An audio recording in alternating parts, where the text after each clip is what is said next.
Во извештајот Македонија пат со цел придвижување на резултатите и успех во работата, подитно предлага целосно реновирање на возниот парк и наитни вработувања со цел надминување на состојбите.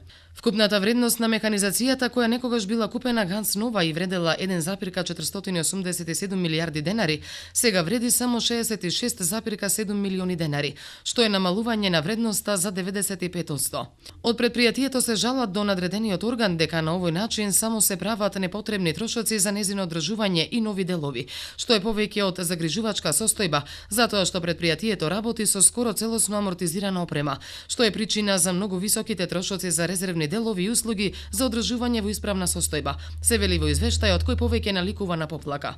Вкупните приходи за 2017 се безмалку милијарда денари, односно повеќе од 16 милиони евра, и се намалени за 2,74% во однос на една година претходно.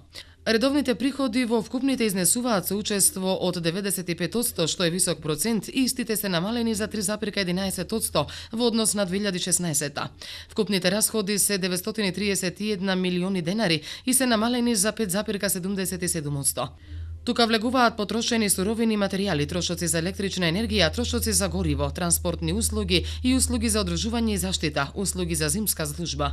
Обврските кон добавувачи се огромни и изнесуваат 521 милион денари, од кои 188 се со извршни судски решенија кои чекаат наплата во деловните банки. Неисплатениот ДДВ се уште е висок, а предпријатието должи и по една бруто плата за вработените од крајот на минатата година. Од друга страна, побарувањата се само 55 милиони и намалени се дури за повеќе од 1/3 за истиот период лани. Бруто платите бележат намалување за 3,14%, а како причина се наведува намалениот број на вработени поради пензионирање и смрт.